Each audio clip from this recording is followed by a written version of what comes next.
চরণে সশব্দ অনন্ত কোটি প্রণাম নিবেদন করে এই আনন্দ তীর্থে আমরা সমবেত হয়েছি গৌর গোবিন্দ কথা রসসুধা আস্বাদন করব বাসনা নিয়ে। পরমহংস চূড়ামণি পরম পূজ্যপাদ আচার্য বরেন্দ্র মণিসত্তম কৃষ্ণ লীলাতত্ত্ব রসিজ্ঞ মায়ামুক্ত শিল সুখদেব গোস্বামী চরণ পবিত্র গঙ্গার তীরে ৬০,০০০ সন্ত মুনি ঋষিগণে ভাগবতী আসরে ব্রহ্ম শাপগ্রস্ত মৃত্যুমুখ পথযাত্রী মহারাজ পরীক্ষিতকে নিরন্তর অমৃতময়ী ভাগবত কথা রসসুধা আস্বাদন করিয়ে চলেছেন।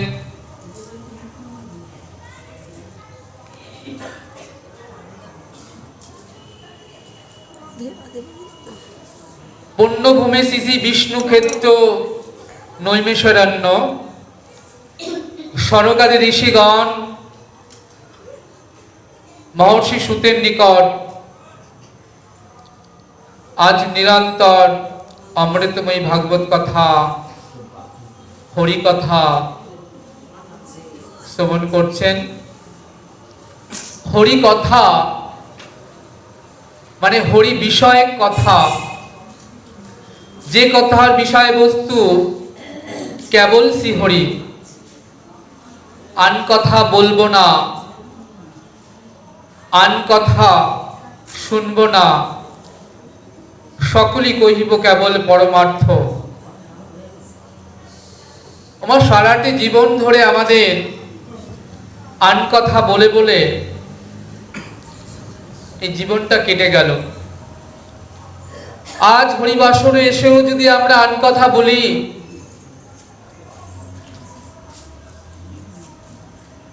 তবে তো হরি কথার প্রতি আমরা অপরাধী হয়ে যাব মা।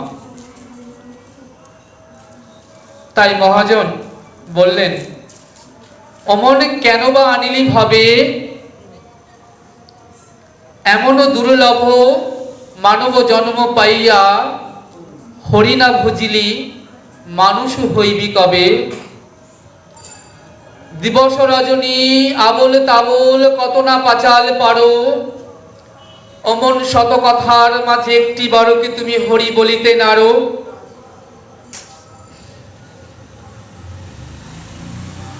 হরি কথাই মা এই জগতের একমাত্র সার কথা, আর বাকি সব মনোব্যথা।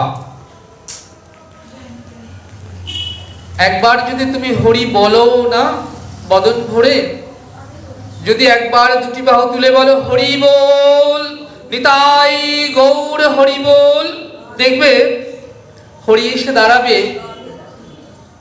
তোমার দ্বারে। হরি নামে, হরি নামে, যেখানে হরি কথা, যেখানে কৃষ্ণ কথা, সেখানে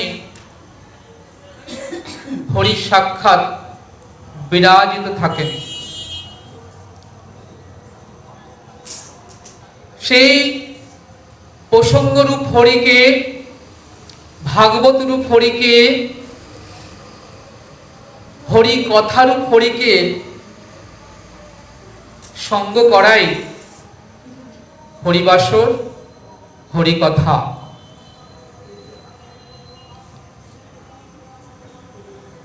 ভগবান তিনি কোথায়, কৃষ্ণ কোথায়? বলছেন কৃষ্ণ কথায়।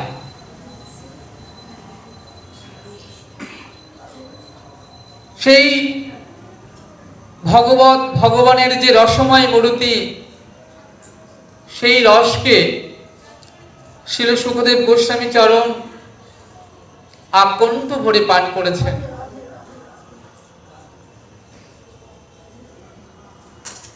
এক এমনই রস এখন উদ্গার করতে হবে।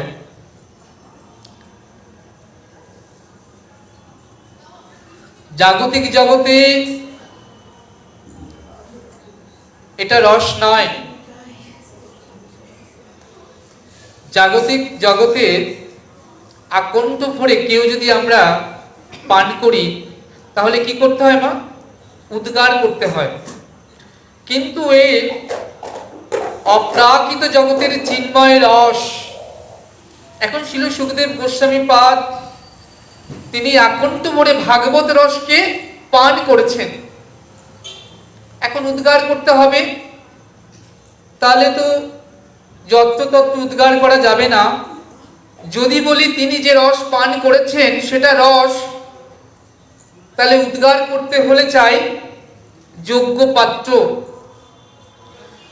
আর যদি বলি তিনি যে বীজ পেয়েছেন, তাহলে সেই বীজকে যদি তিনি রোপণ করতে চান তাহলে চাই যোগ্য ক্ষেত্র। তাই সন্ন্যাসী শিরোমণি শিল সুখদেব গোস্বামী চরণ চলেছেন উপযুক্ত পাত্রের সন্ধানে। উপযুক্ত পাত্র পেলে তিনি এই রসকে দান করে দেবেন, অর্থাৎ উদ্গার করে দেবেন।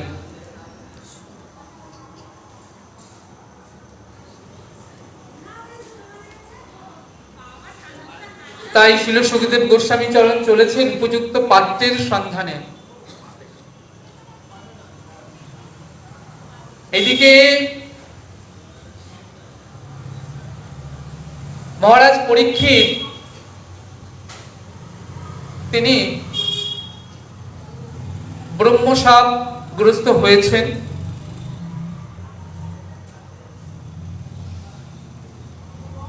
সিঙ্গি কর্তৃক শমিক ঋষি কাছে যখন এই বার্তাটি পৌঁছালো যে শমিক পুত্র সিঙ্গি মহারাজ পরীক্ষিতকে ব্রহ্মশাপ প্রদান করেছেন,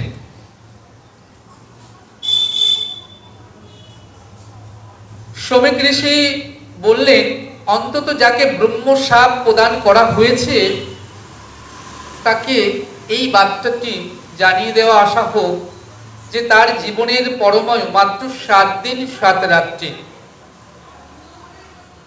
গোমুখ ঋষিকে পাঠিয়ে দিলেন। যখন মহারাজ পরীক্ষিত জানতে পারলেন যে তার জীবনের পরমায়ু পুঁজি, পুঁজি অর্থাৎ এখানে ধন, তো পরমায়ুকে পুঁজি বলা হয়েছে, যে মাত্র 7 দিবস 7 রাত্রি, তখন তিনি রাজ্য, রাজপাট, রাজ অলঙ্কার, রাজবেশ, জীবনের সকল ঐশ্বর্য, সকল প্রাচুর্য, সমস্ত সুখে হেলায় মলবৎ পরিত্যাগ করে এক বস্ত্রে চলে এলেন পবিত্র গঙ্গার তীরে।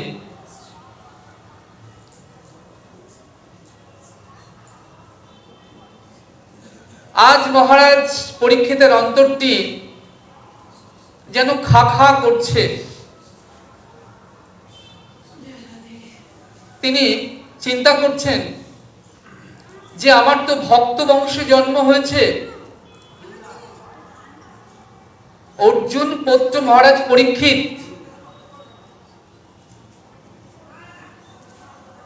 কৃষ্ণ সখা যে অর্জুন, সেই অর্জুন পুত্র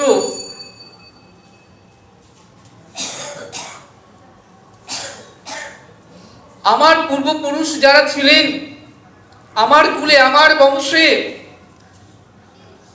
তারা সাধু সন্তদের কত সেবা করেছেন, আর আমি কি করলাম না, আমি একটা মৃত সর্প সাধুর গলায় জড়িয়ে দিয়ে এলাম। এই কাজটি আমার ঠিক করা হয়নি, একটা অনুচিত কাজ করা হয়েছে। তার অন্তরটি আজকে খা খা করছে। যে আমি কেন করলাম এমন কাজ, যে সাধুদের গলায় দোদুল্যমান ফুলের মালা দোলে আর আমি কিনা সেই গলায় একটা মৃত সর্প জড়িয়ে দিয়ে এলাম।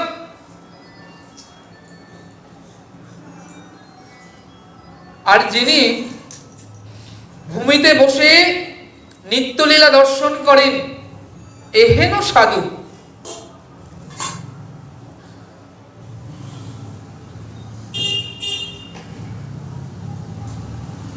তাই আজকে যখন পরীক্ষিত মহারাজ তিনি চলে এলেন পবিত্র গঙ্গার তীরে, সেখানে 60,000 মুনি ঋষিগণ বসেছেন, রয়েছেন।